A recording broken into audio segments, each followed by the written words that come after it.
isip atong manluluwas, si Kristo sad gitawag sa atong leader, atong magbalantay.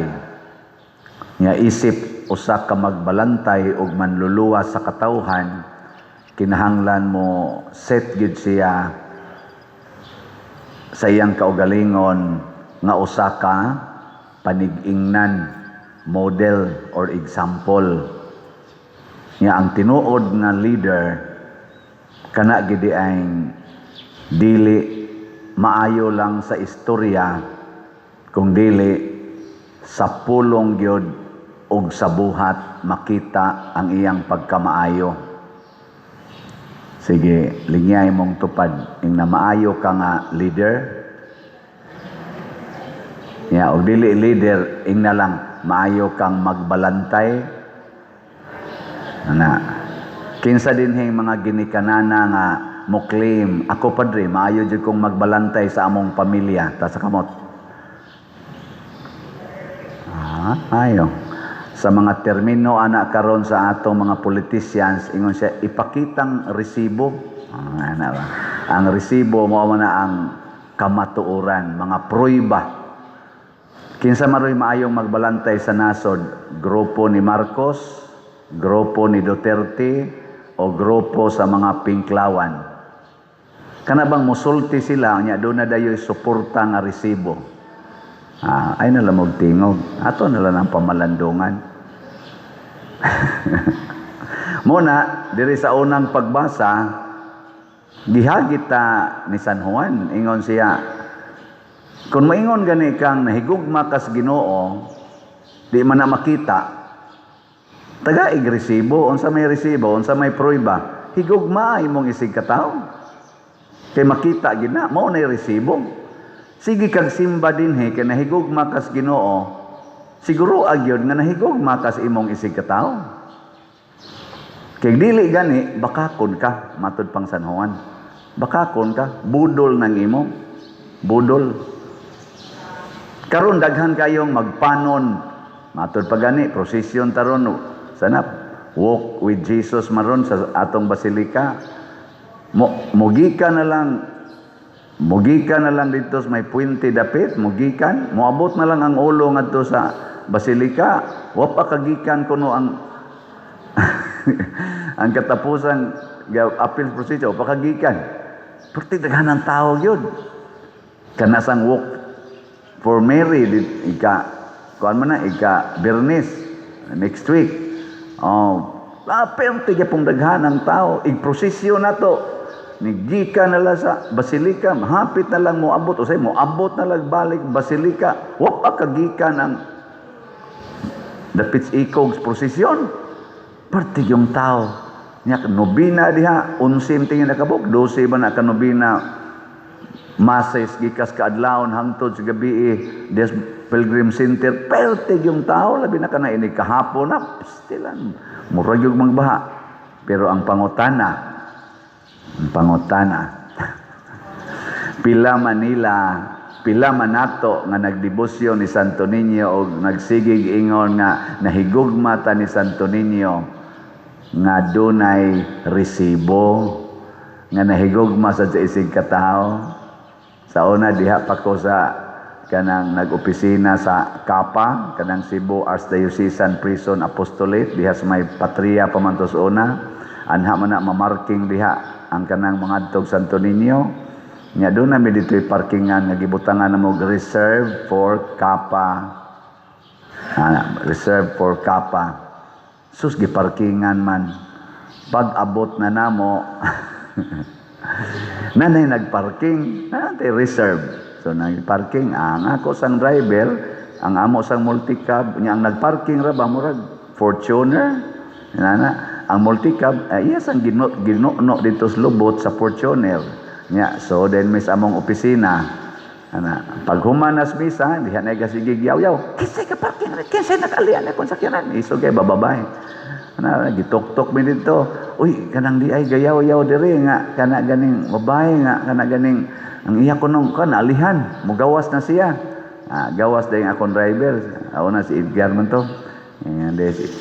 Ang babae, kitang parkingan kay multi-cab lagi in town. Ana, ako ana ma'am kada ganing ako na ano yung lagi parking kita na may dai ana. Siya, "Ade man day kagikan ma'am." Diha may sa to niya. Kita ka nang naigibutang ma'am reserve. Nganong imo man ang giparkingan? Sige sam din sa. Ako man amo man dihang parkingan kay kami man mo itagianan ng opisina sa Kapa, driver man ko sa Kapa. Pertigin niyang isog. Kano yung masakyan ang gay? Dayon akong driver. Mao na nakuha nimo dito ma'am sa Santo Niño. Sa kanang imong isa-isa sa kamot kanamo maluoy ka unta kanimo nang ilaba mo na imong batasan. Ako sa tong gi-praise adto sa Indian may pagkabuutan sa tos Indian. Nainaw ta dugay pa to mamatay. Naon ba? Oy, naidaghan diya, oy, managlali sa parkinganan, ana, manag-away, ana, unya, human, dayog ingon dito, kanamo, maluoy, kaunta, kanimo, nangilaba. Ay, biya ni mong tamparoson diha. Kanang prosesyon sa Nazareno, tos Quiapo, moabot nagtag 20 to 22 hours. Ang ilang translasyon, party dugaya, pala yun, kanang gubot yun kayo, aron ingnon nga purtig yung, nindutang yun kunay. Pero tanawa ang Metro Manila, puiralas mga buutan, purtig yung daghanang basura, purtig yung huutan na pa'y nagparting sa mga karsada. Anya, mauday na giantosan ni Kristo, aron paantoson nimo imong mga silingan, nahapit wa na'y agianan, anha na mo magmarking, magbutang paglamisa dihas karsada, nga di na kaagi hinoon ang pedestrian. Mao din na hinungdan nga si Kristo nagpasan sa cross, aron iyang paantoson ang iyang mga isig katao. Di ba? Ngilingay mong tupad. Ing nabsundo na kos Nazareno, din ati ka paantoson. Na di na ti ka paantoson, sundo na kos Nazareno. Unsa maroy pag-antos sa inyong parish priest nga ang slat o pamahalin tanan. Unya inyo kong tantangan sa akong pag-antos. Unsaon man? Kana palit og slat. Hutdan ninyo og palit. Pila na maroy atong slat dire. Tanaw na to pila pay gipas-an sa inyong parish priest. Ang atong grace, ang atong halin, niabot nag 165,000 og 76 ka slots, na pay 534,924 nga wap mahalin, tag 100 pesos per slot. Gipasan pa nina kung 534,900. Nya nani 70 slot challenge nga tag 7,307 pay atong nadawat. Ang atong PPSC niabot ng atong halin og 92,515, 7,485 na lang ang atong first part sa PPSC. Di gamay na lang akong ipasang gaan na. Basig mahurot na ni Rong si Manaha. Niya tag 100 pesos ra ni, nya naa ni 162 slot challenge nga tag 16,200. Unya ang atong DPR nagsugod na day gahapon ang pag-evaluate, practically nagsugod na sila tukod, pero giadto pa ang mga lugar nga tukuranan ng ato ng contractors ni adto na. So tuloy-tuloy na niabot na ang atong natigo mga slots, 28,698 ka slots. Niya mo cover na nig mga 48 ka balay. Nindo tapakpak. Salamat kayo. Niya nasa ni ari nako gahapon, ningon siya pader mo donate sa dunya ko para anang pabalay nako, pila may mo i-donate siya. Good for 5 houses. Nindo ta. Niya wa pa man sad niya gihatod hinoon, so atong tan-awon kon madayon ba gito, basig moingon tag sulti mo lang kana butang ang gyud resibo. Resibo, pero nalipay na lang ko nga ni saad siya, di ba? 5 na sad to kabalay, so mahimo na ning 53 kabalay. Wow, so daghan-daghan na. sobra kuan, 100 na ang ni-apply nato karon, sobra 100 na ka mga applicants para mabalayan sila katong nangabanlas ba baha niya. More or less 53 pa ang atong makaya nya. Wa ni mga CR ha, wa gid ni mga CR nya. Naay ning sulti na nako pader, pwede mig mo-donate og bowl sa CR. Nako sige, ihatod din dire. Doon ako nasad ko, unsaon man ang bowl, himuong lababo. Ang bowl sa CR ba i-donate, unsaon na inigkawt pa lang daan para CR. Kuan man na siya, gasto na mag-ana nya mo. Ambot lang. Nako basta lang na, may na lang na. Nyag naasad ninyo maingon, pader, ako lay mo angkon sa mga CRs. Wow, ka very good ninyo. So ipalahos na tog trabaho sa kontraktor. Tukod balay. Na naman tingali na deliver nga bawol nga na ba? Oy mga kamuro na naman kuno tig deliver mga bawol. Mga 8 tingto kabo. Nya kanindot no. Og nasa mingon pader, ako lay mo angkon, simple lang nga CR. Mo gasto siguro nag mga 15 to 20,000 materials and labor kanang usa ka CR. Kaut niya. Pero moingon sa kang tagiya, kami lay kaut pader. Ana niya human naaman ka dihay bawl. Basin pa ba magtinabangay lang kay pag adto sa atong contractors dito, giingnan man sila nga dili na sila mamuyo sa katong duol sa sapa. So naay uban gyud karon ang atom kong giuna katong dili mo balik og puyo daplin sa sapa. So ang ilarong puy-anan napay daghang mga kahoy nga limpyohonon. Muna nihangyo atong kontraktor nga pwede bag kamo na lay mo clearing sa area nya kami mo imutukod. Ningon sa dito mga tukuranan, o sige Brad, kami mo imo clearing nya once ma-cleared na amo mong ingnon aron nga mutukod na mo. Magtinabangay lang ba? Tinabangay. Basin sa mingon sila, aron mabutangan anam kay bawol dito CR. Kaan ko ani kana ganing kami lay kaut. Nya human kamo mo ana tinabangay ta. Kana mga silingan dito atong ingnon barangay kapitan, inyong mga barangay officials. Hala, ang simbahan mo tukod man dito balay, simple nga balay. Bisag mo ingon mo dito, padir di amami diri mga sa tawag anang mga trabaho di mo trabaho di sa barangay.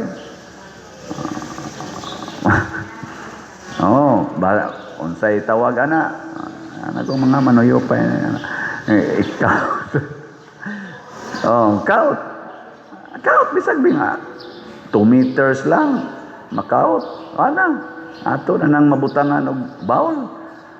Mga igsoon, butangan nato og resibo ang atong paghigugma. Mao ning salamat ninyo ning gibutangan.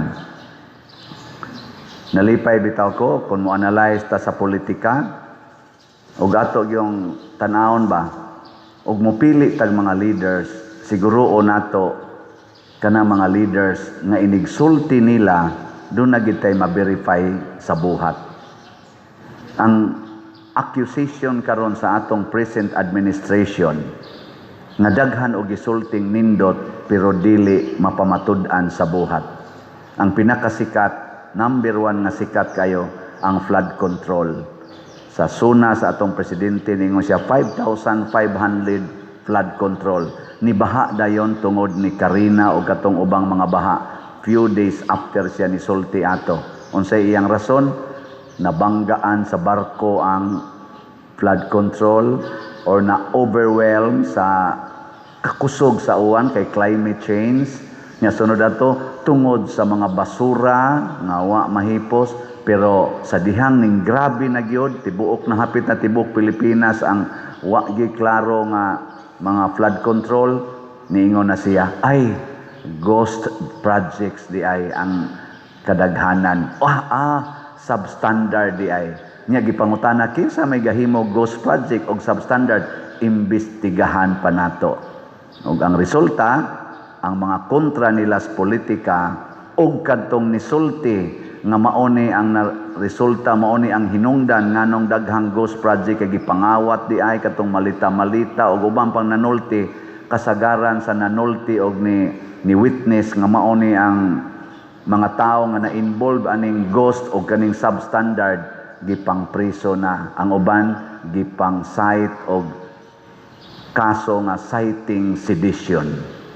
Karon ay bag-o nga gihata-hataan na sa nga citing sedition ang iyang pinaka best friend sa ilang pamilya o number one supporter niya sa Northern Philippines, si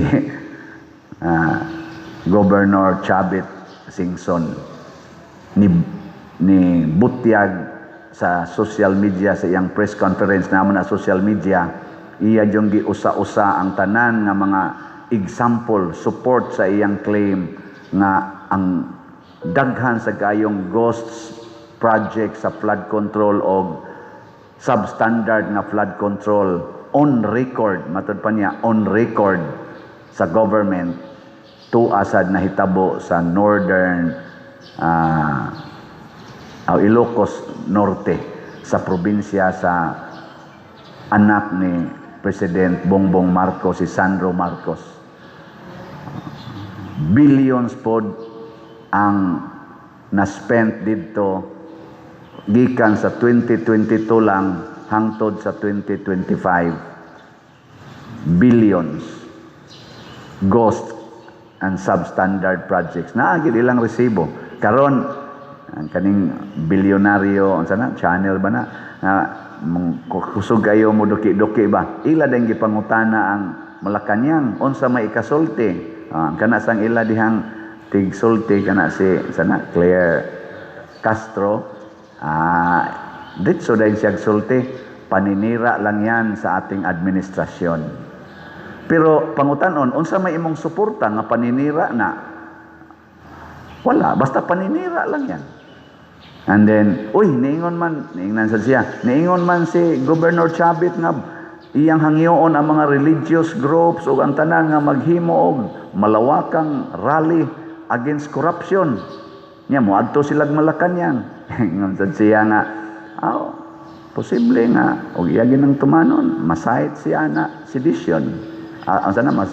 Makasuhan siya citing sedition. Kanang mga inana ba, ditso lang dayon ingon ana, why support? Muna iyampo nato nga unta makat-o na ta nga kun unsay atong isulti ato gyung prubahan sa buhat. Kita dinhi naningkamot ta nga ang atong gisulti nga mao ni atong project, once makadawat na tag mga slots, makita gyud sa buhat. So far makita ba ninyo na atay pruiba o wa gani pangutan ako ninyo asa manipadong pader wa man ni namo nakita. Niya malingaw ko katong gi-interview si President Duterte sa dayo na niyang exit, gipangutana siya sa usa ka press conference niya, Mr. President, unsa may imong sultigid ba nga mao ginay murag legacy nimo, imong legacy sa imong 6 years nga pagdumala sa nasod. Unsa may imong mga legasya nga imong isulti sa Filipino people? Tubag ni President Duterte, di na lang ko anak mo tubag ay tanawa lang, lingi lang gud mo sa inyong palibot, lingi lang mo kanara.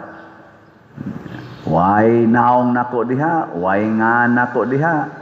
Kay di man sad na ako nag-alagad raman ko sa gobyerno. Inyo man na. Igo raman kong nialagad. Di ko mo claim nga ako ng legasya. Lingi lang gud mo gud. Ug unsay akong nabuhat sa akong 6 years. Kana mo'y akong i-challenge ninyo. Lingi lang mo. Tanawas inyong palibot. Pero ingnon ninyong ako na. Ayaw ana. Kay ordinaryo ra ko nga nagtrabaho sa gobyerno. Una nga makaingon ta kinsa kahaani nila gyud ang angaya natong himuong leader sa atong nasod. Ang kanibang grupong Marcos, grupong Duterte o grupos mga Pinklawan magpadayon tag pamalandong nya ibase nato kanunay sa atong gituohan nga mao ang Ginoo. Ang nahigugma gyud sa iyang isig katawo mao'y maayong himuong leader. Pero kanang mahigugma lang panahos eleksyon, Unya, manghatag lang panahon sa eleksyon, manghatag lang og kwarta og mga suporta basta duna na siya pangayoong suporta para botasyon, ato na nang hunungon pagsuporta. Kay mga tigpakaaron ingno na, mga bakako na, wa na sila'y gugma nga tinud-anay. Kutob ranas bakba, tamis kayong paminaon, dali kinilang i-twist ang mga kamatuoran. Unya, why tungod lang kay naa sila'y gahom. Unya, kung imo yung i-press ang imong issue, citing contempt, impeachment, or citing sedition, priso dayon ka. Pero kadtong mga gipang bulgar nga mga ngan, nga dagko kayong mga ngan, nga mo'y nagkuha sa dagko kuno kayong kwarta, nga naag yung mga resibo, na ay video, na ay record, na ay sinuwat, ingnon dayon, paninira lang yan. Ato na nang hunongon sila pagsuporta o kinsa man na sila gikan sa kinatasan ngaris kinaubsan kay nag-usik-usik lang na sa atong kwarta. Matod pas gisulti ni Chavit Singson, di na ni nato padugayon kay nahurot na ang kaban ng bayan. Hurot ng kwarta sa PhilHealth kuno, hurot ng kwarta sa naas mga government banks, hasta sa PDIC, pangkuha na. Unya karon magsigi pagyug pangutang aron kuhaon rasad, siya hurot na, sobra na kaayo. Doon na maging korupsyon ng atong nasod, kay ulado maginis korupsyon, pero ang tanang korupsyon na totalo nato gikan sa mga 20-30 years ago, totalon tong tanang korupsyon, murag hapit na malaboy sa korupsyon karong few years pa lang. Matod pa ni Chavit Singson, ito ang pinakamalawakan at pinakamalaking korupsyon sa ating bansa na nakita ko sa buong buhay ko, sa tagal ko na sa politika. So nakaingon ko ba, doon na ginisi resibo? Kay politisyan man eh. Ako lang yung gi-highlight din kay ang Philippines, usa ka Catholic country. Puy anato ang gugma, puy anato ang kamatuoran, kada nato sulti, suportahan nato sa buhat. Kay matod pa ni Kristo, ang nahigugma sa Dios, nahigugma sa isig katao. Pag ingon yung Kristo diri sa atong ebanghelyo, kining bahina sa kasulatan nga inyong nadungog nga gibasa, natuman karon. Ang iyang gi-refer, ang iyang kaugalingon, natulala silang tanan. Kay before gisulti ni Kristo, iya namang giayo ang mga masakiton, iya namang gisangyaw ang maayong balita, iya nang gibuhi ang mga patay, daghan na kay sa gihimong mga buhat nga maoy gimensyon diri sa gisuwat ni propeta Isaías. Nya una pa siya ni sulti nga karong kining maong bahinas kasulatan na tuman sumala sa inyong nadungog nga gibasa. Kay siya nga nagbasa, nakahimo na sa maong buhat. Last na lang lingi sa imong tupad. Ingna, di na kumuhunong og higugma sa slat. Ingna, di na kumuhunong sa paghigugma sa slat. Sa ato pa, kada semana nagyug kamo palit og slat. Nindutan ano?